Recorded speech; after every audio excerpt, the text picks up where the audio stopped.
I have come to respect the fact that even though we are both good at being a CEO of a company, the way in which we approach decisions and the lens and perspective in which we approach decisions is different. When we allow our partners just to operate with their own energetic approaches to work, they get a lot more done than trying to adapt to each other's style. Yeah. And when we started doing that, our productivity nearly 10x. All right. Hello, everyone, and welcome to another episode of the Jack Bosch Show, where we talk about all things real estate, finance. And today we're going to talk about entrepreneurship, particularly as a couple. I have two special guests, which is Kyle and Ariel Tresch. And you guys focus on, let me introduce them right away. You guys welcome to the show. And you guys focus on helping entrepreneurial couples grow their business. Tell me more about that. Yeah, absolutely. So you want to take that? I will. Well, first of all, Jack, thank you so much for having us on the show. And we believe that the conversation we're going to have today is important, especially if anybody listening does business with their significant other, whether they run a business together or separately. What we've learned over the last decade of doing business together is there's a whole different approach that entrepreneur couples have to take to growing businesses than just solo entrepreneurs.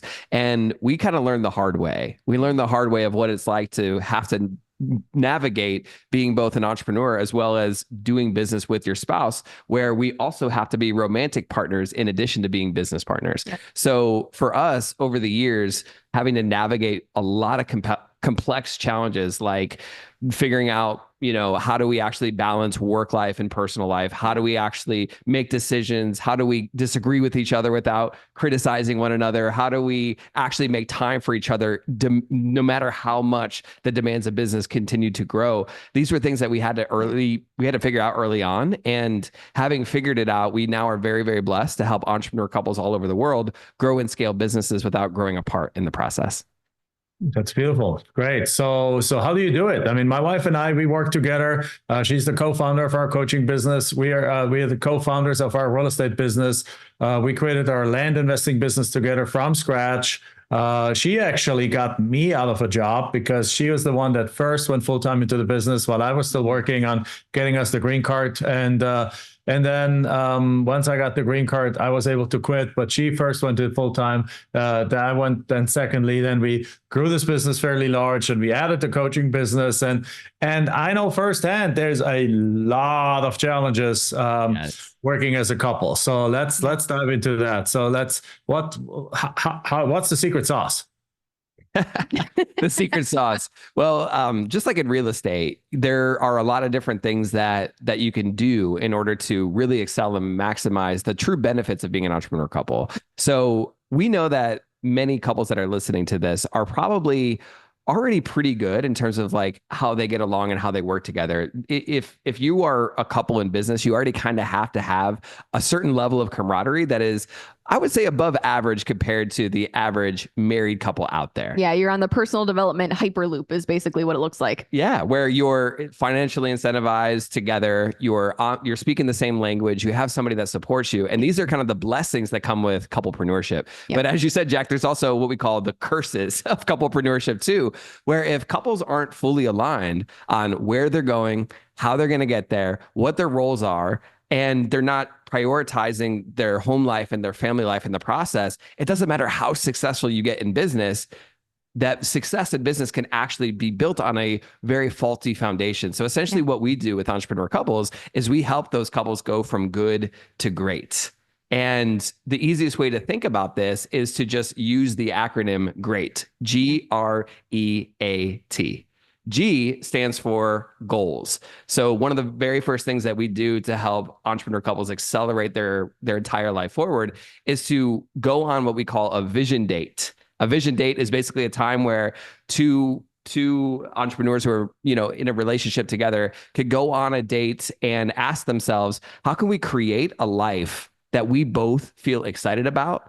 And that gives us essentially both of the things that we both want in life. Right? Yeah.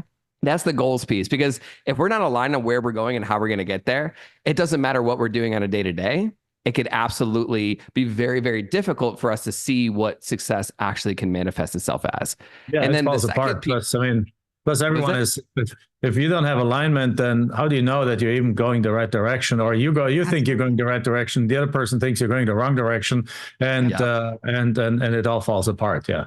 100%. And we've had clients too that when we started working with them, they either A, had no vision at all, or B, they have what we call die vision. And that's what Ariel and I had. Die vision is basically where one partner has one vision of success and the other partner has a different vision of success. And two visions creates die vision. Die is the prefix for two. So die vision in the household creates a lot of the relationship tension that so many entrepreneur couples have. So one of the very first things that we do is we help them align on that vision and create a unified vision that enables you to know, okay, this is where we're going. This is how we're going to get there. And this is the ultimate lifestyle that we're co-creating together. So that is the first piece. The second piece is what we call roles. So in the GREAT formula, R stands for roles. Yeah. So when it comes to roles, as I'm sure you have found over the years, even the best couples in business oftentimes find themselves in a situation where their roles, maybe they're there, but they're not super clearly defined. Maybe one partner feels like they're being micromanaged. Maybe one partner feels like they need to micromanage the other partner, or just like that neither person is fully maximizing their gifts and their strengths. And what Kyle and I have found is a lot of the typical solutions when it comes to dividing up roles, especially as an entrepreneur couple, doesn't actually work as well as most would want. Like I remember we got a lot of advice that it was like, okay, just divide by strengths and weaknesses and just call it a day and that's it. But what we found is that when strengths and weaknesses overlap, there's often a lot of gaps that are left, or one person feels like they're not operating in their zone of genius. So they aren't as happy within the business as the other person might be. So when those types of things start to come up, we really look at how can you divide up roles in a way that actually maximizes your, what we now call energy style, or your approach to work, meaning what are the things within the business that give you energy? So for example, I like things that are very project-based, very long-term based. Kyle likes things that are more short, quick tasks. The more he can accomplish in a day, the happier he is. And so we divide up roles in a very different way. That's just an example of kind of how we look at it. Yeah. And that's a way to unlock productivity for any entrepreneur couples. And then the rest of the formula is just, EAT, like E stands for expectations, of making sure that your expectations between you and your significant other are fully aligned in every area of life, not just the business, but also in the household. A stands for attraction. And attraction is extremely important because you're not just doing business with a business partner, you're doing business with your spouse, right? Like your significant other. And it's important to make sure that that attraction piece is still there. And then last but not least is the T in the GREAT formula. T stands for time. And it's how can we strategically create and manage our time so that way every area of life that we want to prioritize gets the time and the energy it deserves. And for so many entrepreneur couples, especially those that are listening that are very, very successful, you most likely have gotten to a point in your business where you have a completely maxed out schedule. The time is completely capped, but the things that you want to pursue or prioritize are being put on the back burner. So what we do with so many entrepreneur couples is we make time to go on dates with each other, to actually prioritize the intimate discussions with your partner and allocate the resources accordingly in order to strategically grow your business with the shortest amount of effort possible. And it's crazy, Jack, for us, what's wild about what we do is we've helped couples do anywhere from 100K, 300K, even $2 million months in our coaching program. And yet the things that they tell us were the most valuable were the accountability things that we put in place in order to get them to actually spend time with each other as a couple while the business grew. Yeah, no, I absolutely, I believe that. I mean, I've been in business with Michelle for 22 years now. So we've seen the full roller coaster of everything, and before we go into the more detail into these pieces, so I assume you didn't learn that academically. You learned that through slugging it out yourself and figuring things out. So what are some of the examples of your own life where things went the wrong way? And then how did you have the awareness to realize that and then basically say stop and put something in place? Because once it's going down, it's go downhill and it just gets worse and worse. So how do you stop that and turn it around? Give me just let's dig into your kind of like, it's 100%. a little bit, and if you're comfortable with sharing a little bit. Oh yeah, no, absolutely. everything we learned was actually through the hardship, and we tell people that we took the stairs so that way we can offer other people the elevator. Because when we were early on in our relationship, we went through some crazy struggles. Yeah, you know how when people get married, there's like that, they traditionally call the season of you getting married like the honeymoon phase, right?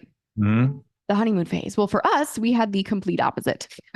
So true. So true. You know, we got married and we fell into this, what we now call the anti-honeymoon phase, that we found that a lot of entrepreneur couples experience. So we've been together now for over a decade, over 12 years now. And actually, prior to getting married, we both came from pretty humble beginnings. We grew up in a small town in Ohio, and we both had separate businesses. So Kyle was a digital marketing consultant. I owned a dog grooming salon, and then later went on to own an organic marketing coaching business. And by the blessing of both of our businesses, we were able to self-fund our wedding, move to, our dream location in Florida, and do all these amazing things. But when we got married, we thought because we were both entrepreneurial, we were both driven, we were both excited, and all these things that come with entrepreneurship, that things were just going to get better from there. But no. But that's not what happened. No. After getting married, we got home, we basically went, dove right back into work, and we spent most of our time in our separate offices. And we went from being super on fire for each other and for the business to actually feeling more like roommates and business partners rather than a romantic couple. Yeah. So that was really when we started experiencing, kind of for the first time in our relationship, a lot of tensions and issues that nobody else was talking about. And like Kyle said, it was like, what do you do when you talk about work 24/7, when you think about work 24/7?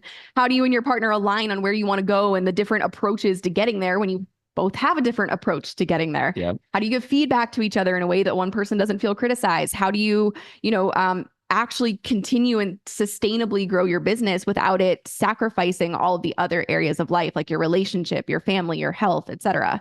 And so what we found at this time is, like, as our busyness went up within the business, our intimacy decreased, our income flatlined, and we experienced so many things that there was just nobody else talking about. Yeah. And this also led to a power struggle in our marriage too, because at the time this was so complex that I thought the solution was, Ariel, you could just come work for me in my business and you could just be my assistant. That's what I thought would be the answer. But as you could tell, Jack, just looking at her face when I say that, that was not the right answer, because for Ariel specifically, exactly. That's not going to fly. That just made matters worse, because she was like, well, no, I already have this business. Why would I sacrifice that and do just be your assistant? I love you, Kyle, but that's not what I want to do. Yeah. So this basically put us at a crossroads. Yeah. That's apparently, after talking to thousands of other entrepreneur couples, apparently a lot of couples feel this crossroads where they're like, well, I feel called to business. I don't want to sacrifice my entrepreneurial dream for that.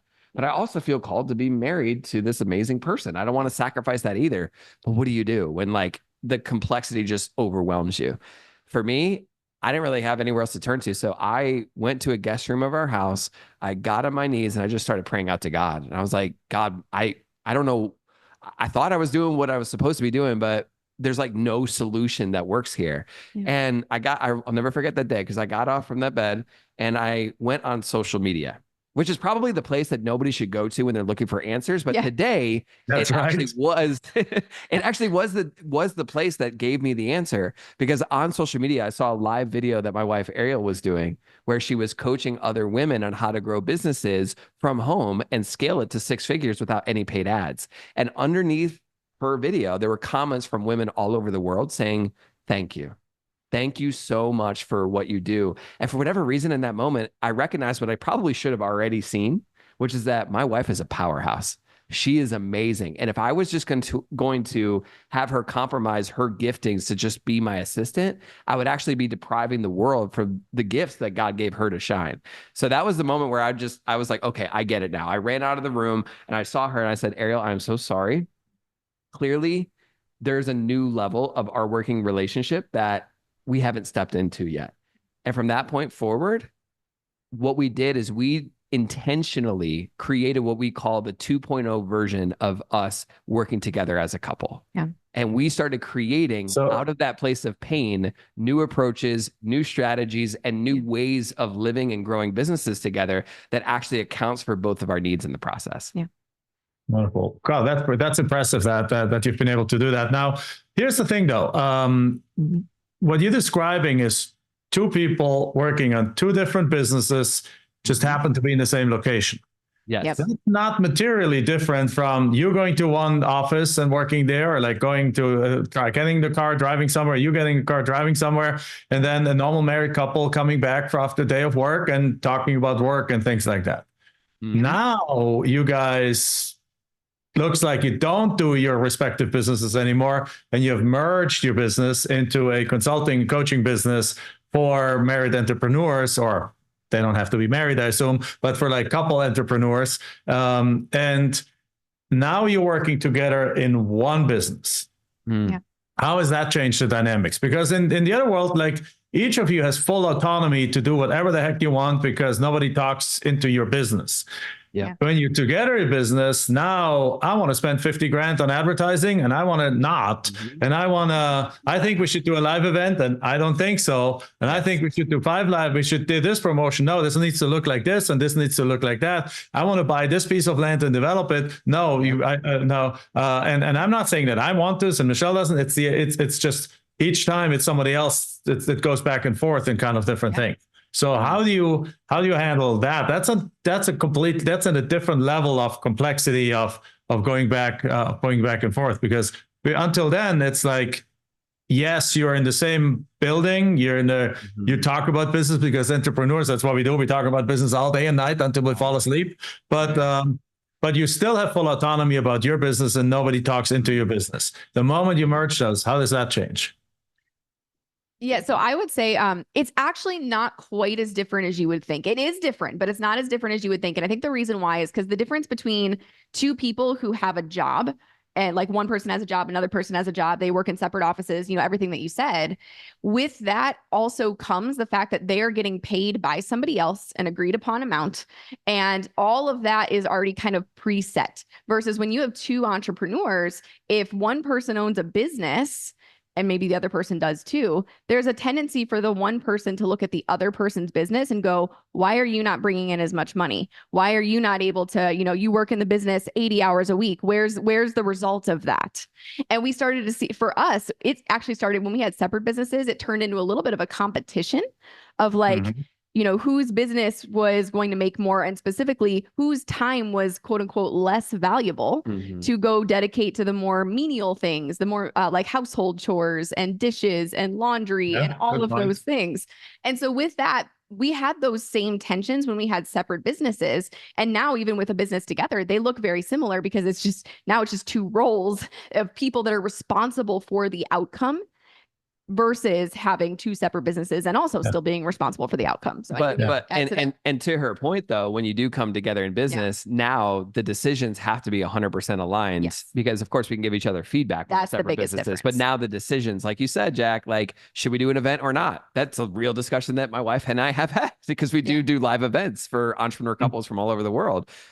Do we do a mastermind? That's been a point of tension where I was like so excited that we should do this mastermind idea. And I would bring it to Ariel and she's like, well, that's the right idea, but the wrong time. Yep. And the way that we kind of navigate those has been difficult at first, but since then, just like anything else we do, we've actually created a framework for it. Yeah. So like when it comes to navigating decisions and disagreements, let's just say for the sake of, this conversation, let's use the mastermind example. Let's dive into the framework. I'm very curious about the framework. Yeah.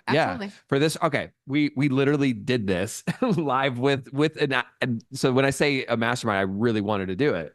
And at first, Ariel was like, no, I don't want to do it. So the very first piece of the framework was this: the second we realize that we don't see eye to eye in a decision, the first thing we do is we diffuse our own defensiveness. Yep. That's step one, is to diffuse our defensiveness. And the reason why I say that is because how do you do that? Well, what it looks like practically is recognizing within your own body, like, okay, I am angry at the fact that maybe she doesn't see my perspective eye to eye. Yeah. But before I respond emotionally or before I react emotionally, I have a choice to decide to work together with her for the most accurate conclusion. Yeah. And the way that you do it, Jack, practically is you aim as a couple to answer the question, what's right, not who's right. Yes. So the second I feel like I want to defend my point, I'm like, wait a second, Let's take it. Like, I'll feel the feeling, I'll let it pass. And then I'll ask myself, okay, maybe you're not coming at me for disagreeing. Maybe you just have a different perspective that we can consider. Yeah, because if we don't agree, that tells us that maybe not either of us are right. Yeah. Right. Yeah. And there's something else to consider. Yeah. So that's step one, is to diffuse our defensiveness. Step two is to actually define your partner's perspective. So in this case, when I wanted to launch a mastermind and Ariel didn't, I said, okay, so what I hear you say is that you don't like my idea. That's what I thought. And the reason why we say this is step two and why it's helped so many entrepreneur couples that we've coached is because usually at this step, you do exactly what I just did, which is you define your partner's perspective in a way that is actually not true. Because Ariel actually said, no, it's not that I don't like your idea. Yeah. I think your idea is good. I just don't think we have the right resources to allocate towards that idea right now. Yeah. All of a sudden that changes the discussion, doesn't it? Now, so at this point in our disagreement, we've diffused the defensiveness and we ask each other, okay, what's right, not who's right. Step number two is we defined our partner's perspective. Step number three is we actually discuss this with a third party. Yeah. This is why we are big believers, as I know you are too, Jack, in having coaching and mentoring and advisors in our life who could see things around the bend. Because when we're inside the bottle, it's very hard to see the label. Yeah. But when we have coaches that could say objectively, with this decision in hand, you know, maybe a mastermind actually isn't the best strategy for you. And that's why Ariel and I, we work with the same coach, because that coach is usually the tiebreaker between us. And we accept that no matter what happens as a result on the other end, then that is what, you know, we are going to go with as we move forward. So that's step three. Step four is actually to just consider who has more data to bring to the discussion. And what I mean by that is, you know, I wanted to do a mastermind because I worked with 8-figure CEOs. We've grown and scaled companies by tens of millions of dollars. And usually a really cool way to add a really awesome revenue channel for an 8-figure company is to add a mastermind if they don't already have one, because it's a very high ticket item with usually a low cost to deliver. So that way it's an extra margin that could just expand the LTV for the customers. That was my experience.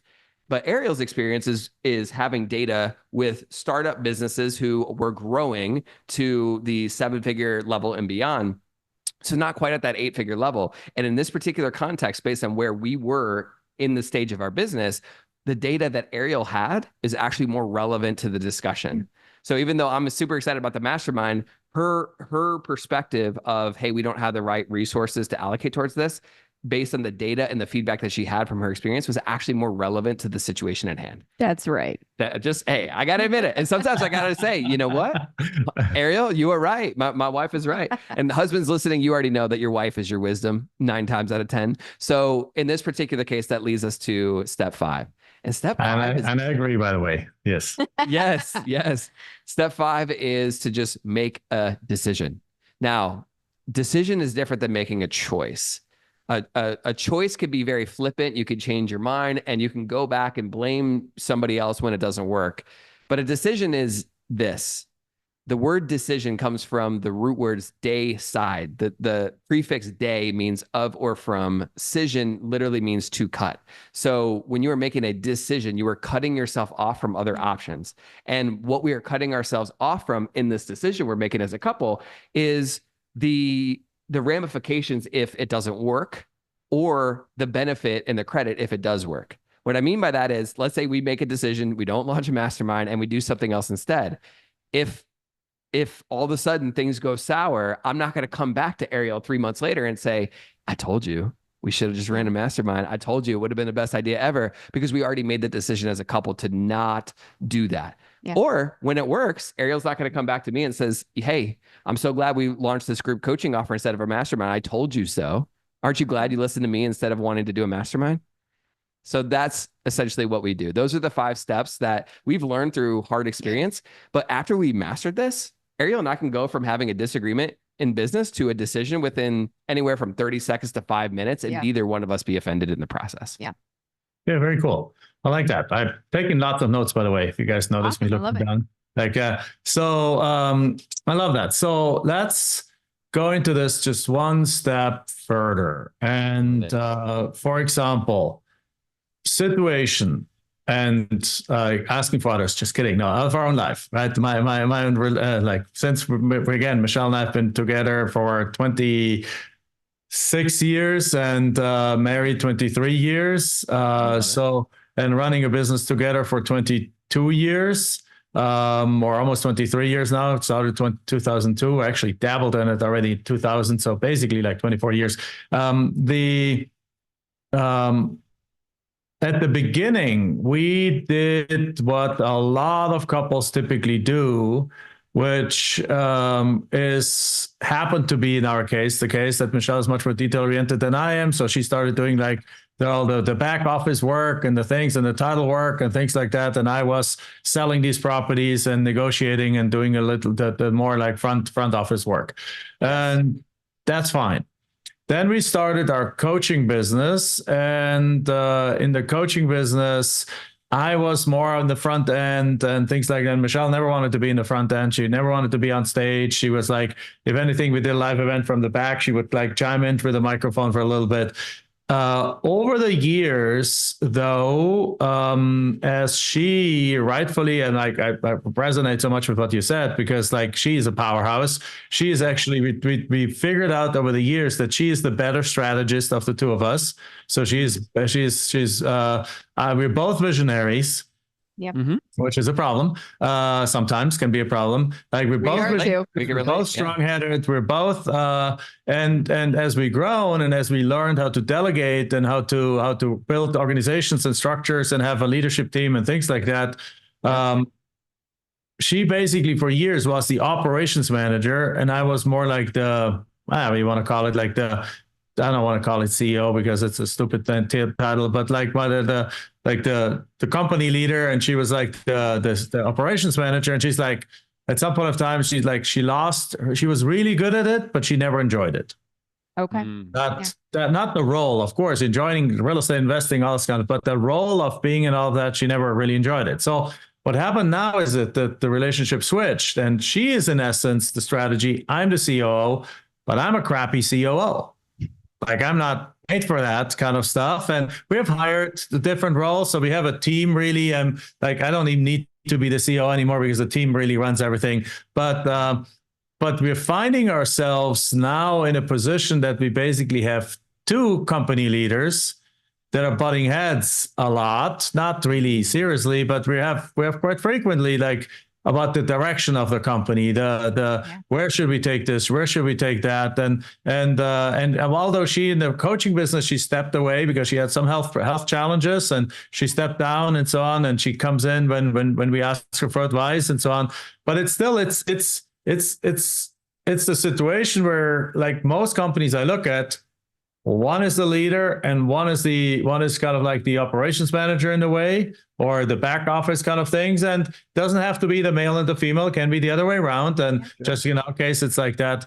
But in our case, particularly, it's more like we're like both wanting to be sometimes the leader. And every time we do that, we butt heads, and we're aware of it. So now we're kind of at a point where we're like, where she wants to start things on her own down the road at some point of time. And I want to be her supporter for it, because she is, in the meantime, now she's amazing at the front end. She's amazing at the front stage. She's incredibly inspirational. She's a powerhouse. The world is waiting for her to really explode out there. And I've had my 15 minutes in the sunshine, basically, or in the spotlight, as the leader of the coaching business. And so how would you solve that? Like how do you do that? We have some ideas on how to solve it, which basically means that I have already stepped more and more back out of the operations from our business because I don't have to be in, and I'm getting ready to really be the person in the background for her to launch, but it's time for her to be the star. But from an operations point of view, I still don't necessarily enjoy being the operations manager there. So how do you solve that from your kind of thing? If you basically have two visionaries there, and none of them want to be the operations manager on the long term. So I'll start, and then I'm going to pass it to you. So this was our exact scenario. And I say that because we do see two different dynamics, oftentimes with couplepreneurs, as we call them. There's one person who's very analytical, very detail oriented, but like tends to be the more behind the scenes person. Then there's another person who is more of the leader, more the charismatic leader that you would call them. And that dynamic is one. And obviously there's a lot of ways that they complement each other, and it's great.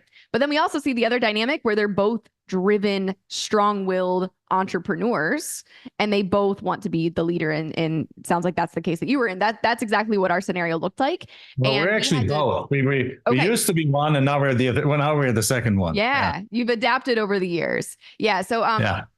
I would say this looks at how to divide up roles. Would you say that, and specifically what that looks like in a company? I think there's a couple different layers to this. Yeah. So yes, like Ariel said, roles is 100% a piece of this. I don't think that if you don't want to be an operations manager, I don't think there's anybody that's pressuring you to do so. Yeah. So I think that there's, based on your skill set and how you just defined it, and also just knowing, like, you just, with this podcast and with the things that you do, like, you are good at speaking, you are good at talking, you are good at being a front person. I don't know if it's necessarily a mandatory compromise for you to give that up in order to be a supporting role for her. I actually personally think you could be a supporting role for her in a different way. This would be the approach that I take. Now, the reason why I say and I'm not going anywhere. I mean, our coaching business is doing well. The thing, I'll continue to be the face. I enjoy the part being the face, and Michelle joins us there sometimes. So we're like, we have actually done the right thing. Is over time more and more elevated the visibility of our amazing team members. So that I don't have to be as much in the front stage anymore. There's like probably 75% of our promotions run without me even being involved. And that's beautiful. So we that's kind of the solution from our point of view, is like that. For a while, Michelle and I were always up front, both of us. And now she's kind of stepped out. She comes in a few times a year. I to do less and less of them, but I'm still enjoying the occasional front stage kind of thing, whether that be on a podcast that I was interviewed yesterday or speaking on stage and things like that. And I think I'll always do that, but in the company, we find ourselves, if we work in the same company, unless the roles are clearly defined and accepted, we're butting heads. But the thing is, the ideal role for both of us is the same role. Yeah. So how do you solve that one? No, that's great. I love that you bring this up. It sounds like, just based on the description, though, that her brand would be a little bit separate than this. Am I incorrect in that? Yeah. And that's one of our thoughts, like that basically she needs to start over time her own brand, or she wants to start her own brand. But even if she doesn't, let's say if we just say like the challenge that in this particular case is that both, like, not even from a visibility point of view, just from an operations point, both are the ideal position for both of us is the same position. Yeah. So CEO, right? Yeah, and that's not a good idea on a day-to-day basis. Yeah, it reminds me of the. Do you watch The Office ever? You ever see the show? Occasionally, yes, I've seen some episodes. Oh, okay. There's a fun episode where, like, the top manager and the second in command, they both become managers. They call themselves co-managers, and they try to, like, run together as both the head. And it's just a really fun, interesting description. Now, even though the show The Office makes fun of it, personally, I think that there is a way to make what you just said work from an operations standpoint too. And it comes down to hyper defining the areas where you trust each other's perspective the most. So I actually personally think, this is maybe controversial compared to what a lot of people teach. A lot of people will say there has to be just one head. I think that, just speaking as a fellow, very strong driven person like yourself, Jack, and knowing that Ariel is a very strong driven person, it sounds like your wife is as well.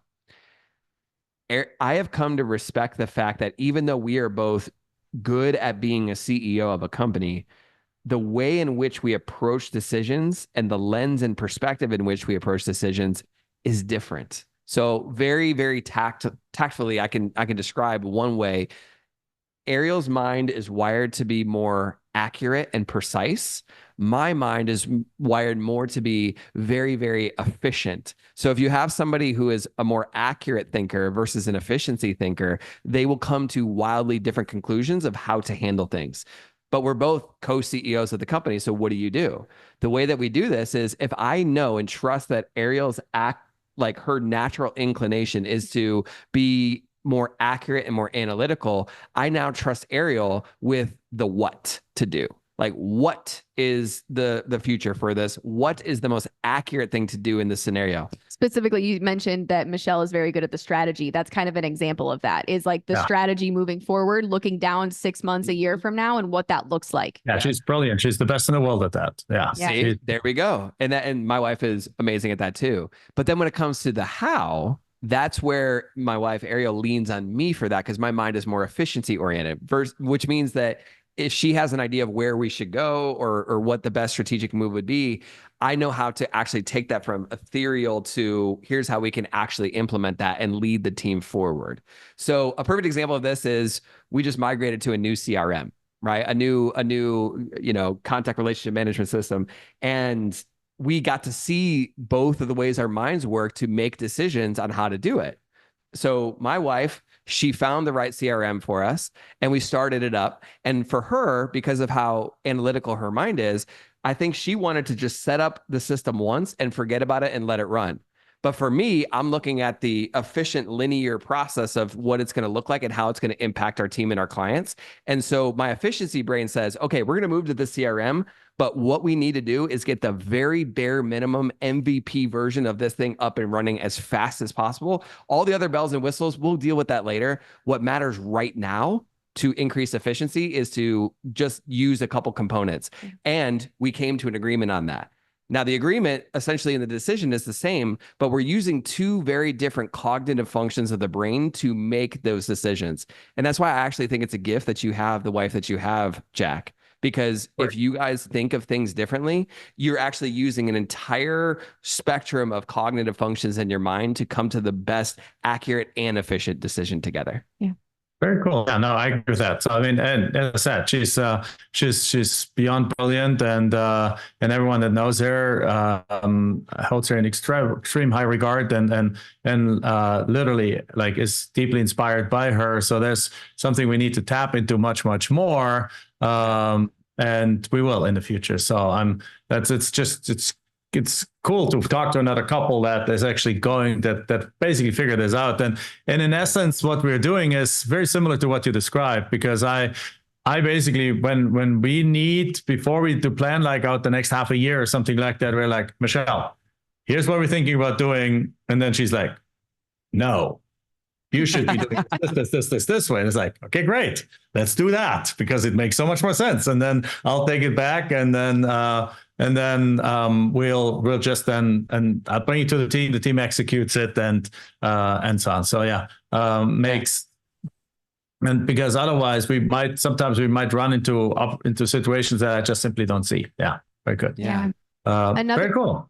Another kind of like branch I'll add to this is divide, because one of the things I heard you mention is, Jack, you didn't Michelle didn't love being in the operations role at a certain point. Like she reached a certain point where that was no longer enjoyable for her. And it's also not super enjoyable for you in some regards. So with that said, we like to divide up roles by what we call energy styles versus just by departments. Yeah.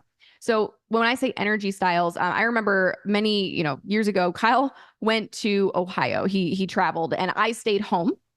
And in that moment, when he was gone, I got so much more work done while he was gone.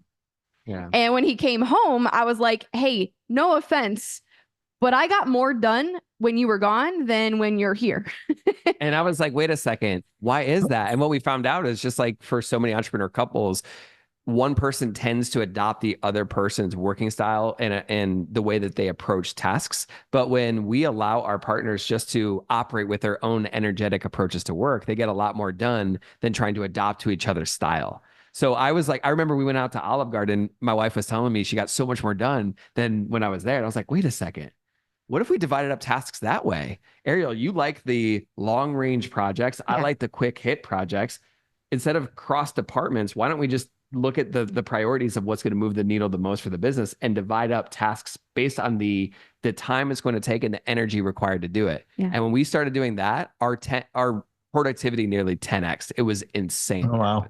Yeah. So we specifically look at like, do you get energy from, long range projects, things that take like months to complete, or do you get energy from short things that can be completed in a couple minutes or a couple days? Do you like to focus on, things that are more extroverted, where you like are talking to people, engaging with people, leading the team, or do you like more introverted tasks? So we look at like some questions like that to really define what does a role look like that encompasses all the things that give you energy, which are therefore going to make you more productive, versus the things that are going to drain your energy. 100%. Like that. Very cool. Now, how much of when you work, let's say you work one-on-one with couples sometimes, mostly? It's a mix of one-on-one and group coaching. Okay. So we get the best of both worlds. If you work one-on-one with couples, how much of that ends up being counseling at the beginning until all the old baggage and the old wounds and the old things are being opened and cleaned out and healed? Yeah. So I will say we tell people we are not therapists or counselors, and we do not play them on TV.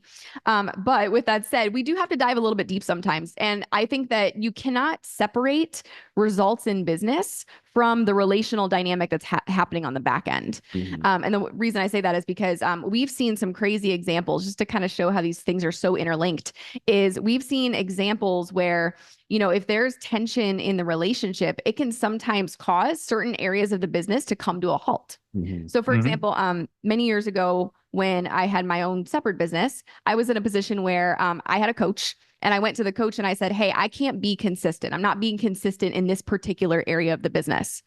And I remember, instead of like giving me a new strategy or telling me what to do, I already knew what to do. He basically looked at me and he's like, okay, what's the worst thing that could happen if you were successful?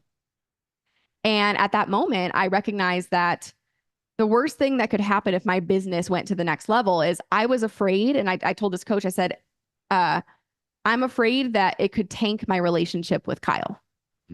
Because what I had seen in my history is I had seen parents who were entrepreneurial, and when they got some success in business, it caused a lot of division. It caused fights over finances. It caused fights over responsibilities within the household. And so I had unknowingly formed this belief that building a business would cause division in my relationships. And so the lack of consistency that I was seeing in my business, turns out, was less to do with actually what I was doing and more, if I held a belief that growing the business was going to be painful, why would I grow the business? And so we see examples like that with other couples that we work with, where there's beliefs, there's fights, there's things that are happening on the back end that inevitably show up in the business. We like to say you don't have business problems, you have personal problems that show up in the business. And when you fix those personal problems, everything changes. Like one of the things that we kind of learned over the years ourselves, as well as coaching other couples, is a thing that we call the trust cycle, and a lot of times for couples that are working together, they want to trust that their partner is going to do what they said they're going to do, but then they also have a little bit of distrust, some baggage that comes in from the previous relationship or even their own relationship, where they feel like they can't trust their partner. So it actually leads to is micromanaging, criticizing, and just kind of stepping on each other's toes, not trusting each other in the process. Yeah. And in that scenario, usually you have one person that's trying to delegate and trying to trust the other person, and then you have the other person in the relationship who might have tasks delegated to them, but they feel like they're constantly criticized from their partner, and it creates this feedback loop where nobody trusts each other and everybody's upset. So a lot of times with couples, one of the fastest keys to growing the business is to reverse the trust cycle. And what that looks like is, if you're the person that is setting the agenda and trying to delegate things off your plate, align on the expectations with your partner of what that looks like, and provide ways to help them, and actually just allow your partner to do what they do without you intervening. Just try that and watch what happens. And what usually happens is, just like with Ariel, I used to micromanage her all the time because I was like, I want you to do it, but I always feel like I have to step in. And it has to be done this exact specific way. But then I had a coach that says, what if you just didn't? So I tried not like stepping in once Ariel was moving forward on a project. And wouldn't you know, Ariel not only got the project done, she got it done better than if I micromanaged her. And that told me I can trust her. And then that refueled my belief that I can trust the things that she does. So now that we're reversing the trust cycle, Ariel and I are now at a place where we trust each other so much that if she says that something's going to happen, it's as good as done. And we can have that confidence as a couple going any direction that we want. So those are some examples of, like, I guess what you would call therapeutic principles that do get brought into the conversations as well. That's beautiful. All right, man. We guys, we could talk forever here. Love this. It's really, really, really cool. So I'm sure we have lots of. I know, for example, in our land coaching program, there's lots of couples that do this. There's also parent-children relationship that work in business together, which I imagine has very similar dynamics. Because I mean, that's obviously almost like an unbreakable bond that you can divorce your spouse, but you can't usually divorce your parents or your kids. So there's and we love that part, because when our what we call students and our customers, when they become successful, especially if they're a little bit older and have adult children, they often bring in their children, because as they change, being successful and the way they walk through life change and their confidence grows, the children are like, the adult children is like, what's happening here? I want a piece of that. And I mean, not a piece of that, but I want what you're drinking here. And then they end up working together, which then can cause very similar issues. So we have lots of basically couples or family relationships that are working together. So if somebody wants to learn more about you and how to get in contact with you and how to see if this is a good service or good thing to do, how do they get a hold of you? Yeah, so there's a couple places. I'll say the first one is our Instagram. So our handle is @Couplepreneurs. And actually, for anybody who is interested, we do have a quarterly goal planning template that we use with a lot of the couples that we work with to help them plan goals together as a couple for both the business as well as, their personal lives. So on Instagram @Couplepreneurs, you can just send us DM us the word template, and we can send that over as kind of like a free gift. We also have a Facebook community called Successful Couples in Business. Kyle and I never knew a lot of other entrepreneurial couples, so we created a community for that. So it's called Successful Couples in Business on Facebook. And then we also have a podcast called The Couplepreneurs Show on Apple Podcasts and Spotify. Wonderful. All right. Well, fantastic. Well, thank you very much. So I think lots of people hopefully will get in contact with you. I think speaking from experience, after you work with your spouse for 24 years, it's one of the harder things to get right. And I'm sure, and I know we haven't gotten everything right. There's many times. I mean, we still to this day often struggle with that, particularly what I laid out, that over time we have become both strong leaders and we butt heads on that, and it's a constant kind of negotiation of who takes the lead on what, but at the same time, I think with mutual respect and with tools like the ones you shared, it can be absolutely figured out. So with that said, thank you very much for being on the show. And with that said, that concludes this episode. As always, give us those 5-star reviews, share it with your friends, tell everyone about it. It's the Jack Bosch Show. Bye-bye.